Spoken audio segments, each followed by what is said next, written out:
Hi everyone, I'm Kate Spare here with Success on the Move, where I have the opportunity to sit down with some extraordinary people doing extraordinary things. Today's guest is no exception. She's an actor, performer, now author, Terrah Smith. Hello, Terrah. Hi, Kate. So happy to have you here thank in you. chat. We got to talk a little backstage. It was so nice to get to know you. You are such a magnetic force, have beautiful energy and light. Really, thank you must have you. had an amazing journey to get to this place right what? here. I'd say yes. Yes. And you're from New York. You From grew New up York in New York. City. What was young Terrah like? What was the environment, the energy you grew up in? You know, there were so many Terrahs. There were a lot of little people running around in my head that I got to know as I got older and really were able to identify them. But, you know, I grew up partially in the Bronx, and then my mother passed when I was 16. So, and then my aunts took over raising us, me and my siblings, and then moved into Manhattan, you know, Midtownish. And that's really when I knew that I was supposed to have grandness in my life. Because even growing up in the Bronx, I remember in my book I talk about how when we first pulled up to the projects, you know, it was this brand new. No one had moved in these buildings yet. So I thought, wow, look at where we're living. They had milk machines in the lobby. And slowly but surely, you know, the milk machines went away, and then the milkman went away. Then you had to take your butt to the store to get the milk. So it went from this glamorous, fun place that you thought it was to the projects. And from there, we moved to downtown, 27th Street in Manhattan on the east side. And that was a whole different kind of lifestyle. You know, it was a real high-rise building with real security guards downstairs. You couldn't get upstairs without them. So that was a consciousness that just living like that reminded me that, oh, shoot, I could have something else. I could be something else. You know, so that I think that's what it was like. I had kind of a few different worlds going on there, but once I got a taste of something and it felt like it was natural to who my being is, that's what I wanted more of. So you felt like you belonged in I that felt like I place. belonged. And probably being around Broadway, seeing the lights, did that kind of spark something know, in you as well? That's really funny. No. Really? I loved performing, but I didn't care about Broadway. I didn't care about anything. I just loved to perform. Now, when I did my first Broadway show, it was really exciting because I did it. But up until then, I wasn't even thinking about it. I didn't even care if I ever went to see a Broadway show. You know, you're hanging out with your friends. You want to go roller skating. You want to go to the clubs. Yeah. That's all I wanted to do and perform. But I didn't care at what level. And then something hit where I wanted to take a career and move it further along. But initially, no, I wasn't thinking about no Broadway. Wow, so did it kind of fall in your lap? No. No? I wish. Yeah, I'm sure You not. know, no, I'm going to retract that. Yeah. I would say I aligned with the things that I was supposed to have. I think that I fell in alignment with them. Because I was a wonderful performer, and I always loved performing, and I always loved being on stage. And when I was on stage, you couldn't miss me because I made sure you didn't miss me. But it wasn't until I decided on something, or the next phase, or whatever the next phase is, that all of a sudden it would just appear. But I think that when I made the decision, that it appeared. Wow. So did anyone teach you that? Did you have anyone in your life that had that kind of mindset? No. Wow. I grew up in a Christian, you know, we went to church every Sunday, and I was always confused. And nothing against being a Christian, because that was my upbringing, and I'm very proud of that. But there was a lot that was confusing to me, you know, as far as what I was being taught and the examples. Because I found a lot of people who were kind of hypocritical in the church, you know, and sometimes it's them from the minister. So that just led me to questioning things, not questioning faith or anything like that, just questioning people. And I think that was the beginning of me opening up and looking for, how does this really work? You know, how does this work? So those are big questions for Yeah. someone so young. Yeah. So if someone doesn't know what you mean by getting into alignment, because you talk a lot about that in your book, and finding your life purpose and starting over, which we'll get to. How did you find your alignment? What if someone wants to do that and find a path for themselves? How do we get into that? I think that there's no one thing. You know, I'm still aligning with different things that I want in my life. I don't think it's I did this and now I'm aligned. As we continue to grow, we have to continue to grow. And we're presented with more things to grow from and to grow with and to be better at. So just recently, I told myself, I said, okay, we're always talking about manifestation. Now, pretty much everyone knows a little bit about manifestation and the law of attraction at this stage. But what I thought about the other day, I said, so when you're talking about I want to manifest something, that means you want to go out there and you want to make it happen for you. You want it to come to you. And that kind of means that it's not already here. So when you align with something, that means that, what if you looked out your window, Kate, and you saw money over here and money over here and lack of money over here and poverty over here and drug abuse over here and health and wealth over here. But because of what you're conditioned to see, your blueprint, maybe your family was broke, maybe they didn't have enough, so that's kind of your mindset. You will only see the things that you are familiar with. You have no point of reference for seeing the grand or seeing that I can live this way or be that way. So until you align, until you change your consciousness, you can't align with those things. So just recently I was like, let's stop with the manifesting. Just align. If you know it's here, then just get in alignment with the things that you want. And then they will present themselves. Yes, absolutely. And there's some schools of thought with manifestation where they say, as long as you're having fun, things come easy to you. It's an energy. Yeah, right. It's about enjoying every moment, enjoying the time that we're here, enjoying, even if you hate your job, there's always something that you might love. One of the people who make you laugh all the time, or that they bring in donuts every morning. Whatever it is that gets you excited to be there. Find that and make that the thing for the day. Your mantra for the day is, I'm going to enjoy this one day that I have, because tomorrow may not be here. And then you would have wasted a good day. Right. Being upset over something that's dumb. Exactly. So when you were moving through your career and booking jobs and becoming the performer that you were, and you had a lot of noise or distractions, obviously, in entertainment, how did you stay grounded in yourself? Which time? Anytime. I mean, exactly. Maybe that's the answer. And I say that because we have to allow ourselves those moments when you're not grounded. Right. And when it takes you out and you feel like, I can't do this anymore, because they're going to come.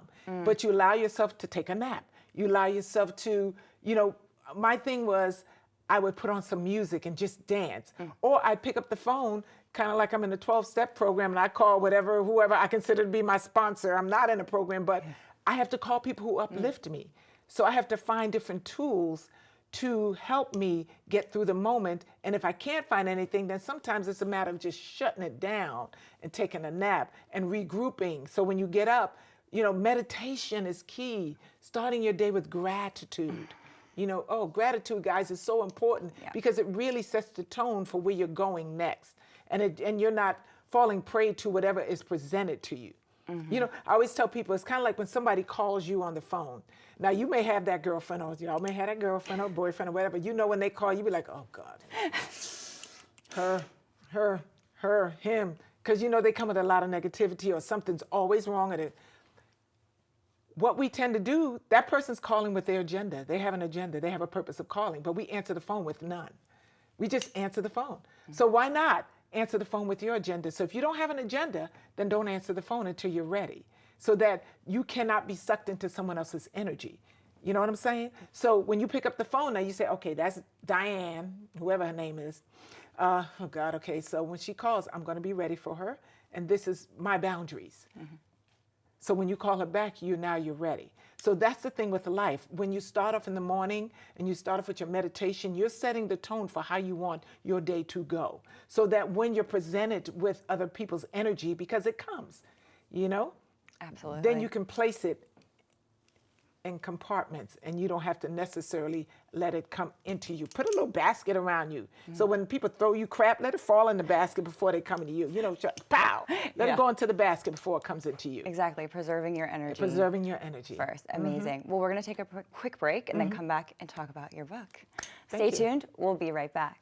So what's the reason Beyoncé sparkles when she hits the stage? Because she's trained herself for excellence, musically and physically. Now, with the Body Like B program, you can sculpt your body the same way as Lady B does. Inside the Body Like B program, we have 4 amazing workouts with celebrity trainer Venus Moore. The 4 workouts are glutes, thighs, core, and upper body. Everything you need to be like B. Now, you can use these exclusive Hollywood workouts and get amazing results in 30 days or less. All you have to do is sign up for this amazing program right now. Unlike other complicated workout programs, all you need to complete this workout plan is some space, a mat, dumbbells, and a desire to look great when you walk in a room. Here's a secret you may not know. Part of weight loss is nutrition and diet, cutting carbs and processed sugars. That's why we've included our complete nutritional guide absolutely free. Plus, we've included additional content we know you're gonna love. We've assembled our special team of Hollywood experts to teach you about nutrition and how to eat, how to do your makeup, style your hair, and how to dress like a Hollywood star. Now is the time to look and feel your best, just like Lady B herself. Don't wait. Get started right now.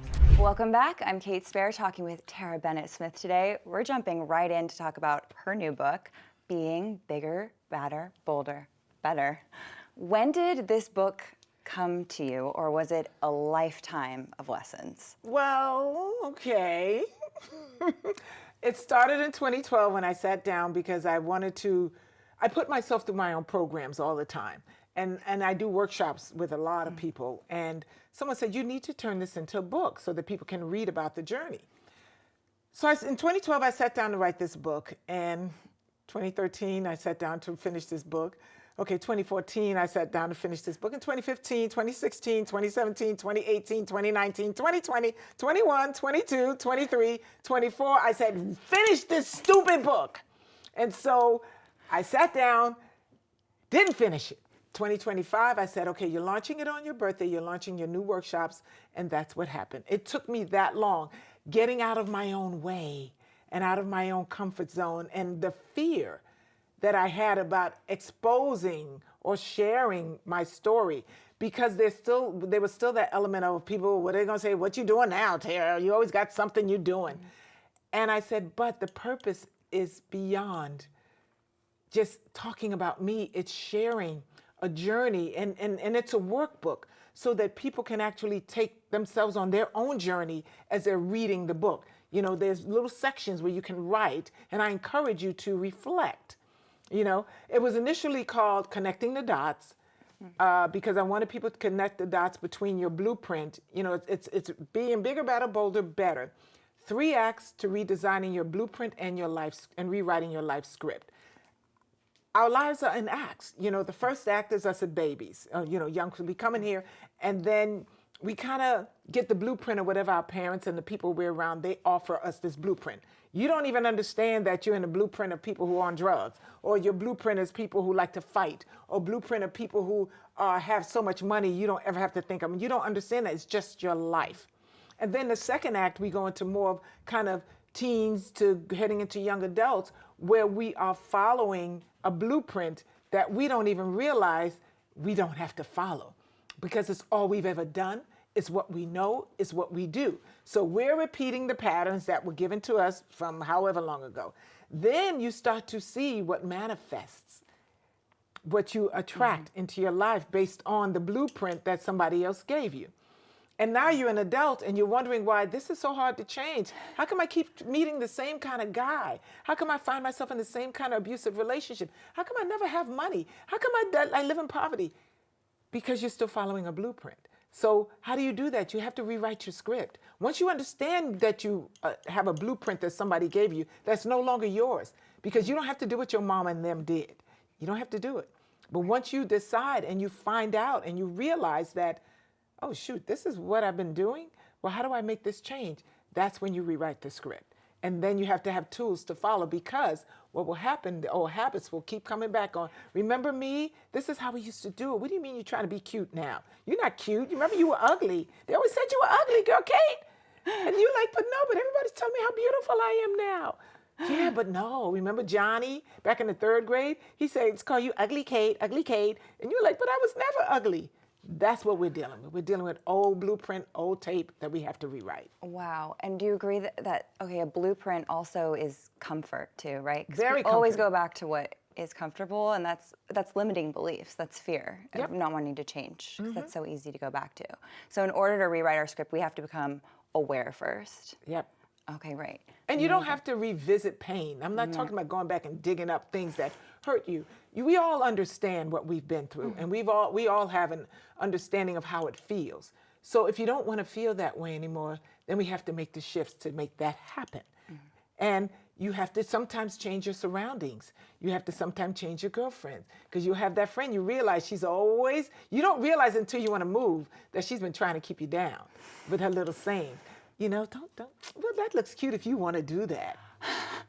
Come on, Kate. It's true. Yeah. We are a product of who we surround ourselves with. Yes. So you also do coaching, right? Do you have groups, or do you do one-on-one? I do groups and one-on-ones. Right now I'm working with a group out in San Bernardino, and I'm launching, because Bigger, Better, Bolder, Better is a new workshop that I'm doing. And it's so fun and interactive. People have the best time, because you really kind of get to find yourself and be yourself, and then you take tools away on how to do it on a regular basis. And then we do check-ins and all of that stuff. So yeah. Wow. How long would the program be if someone's interested? It could be as long as this program with this particular group, I think it's 6 weeks, and then the next one is 12 weeks. So it can be tailored. It can be a day program. You know, it could be a weekend program. I'm working on doing a retreat. I hope y'all come. It'll be fun. Kids, you got to come. We have some good food. I'm coming. Yes. And we can find your book anywhere, Barnes & Nobles, Barnes & Amazon. Nobles, I know it's on Amazon. And yeah, just look up Being Bigger, Better, Bolder, Better by Terrah Smith. Amazing. And I'm sure you'll find it. I will. Everyone should read it, please. It's been so wonderful Thank you, talking Kate. to you, Terrah. And you're I've just learned as so much. beautiful and just all the things fabulous. Thank you so much for being here. I'm Kate Spare here with Terrah Smith.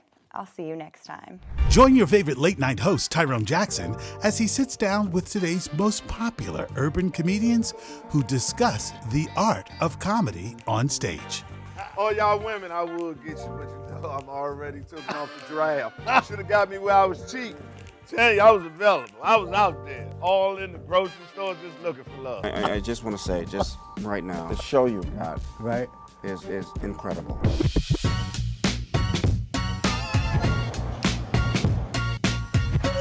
In every episode, you'll learn the history of hip-hop and R&B and how that sound, music, and genre changed the world forever.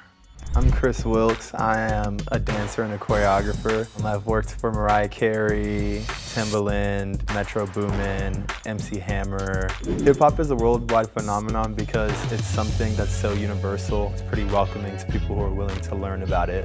At Hot in Hollywood TV, when we're on the red carpet, you're in the red carpet.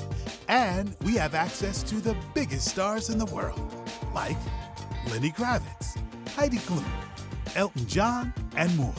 Then there's the Urban Movie Review, where we take a look back in each episode of some of the greatest urban films ever made and frequently overlooked in modern cinema. Films like Cooley High, Shaft, and Cleopatra Jones. Soundtracks go hand in hand with the script. Do you know what I mean? Even now, to this day. They say I'm hopeless, like a penny with a hole in it. Now you can join Dean Edwards and crew as they take you back to some of the greatest movies ever made for the urban audience. Also, there's The Sensual Woman.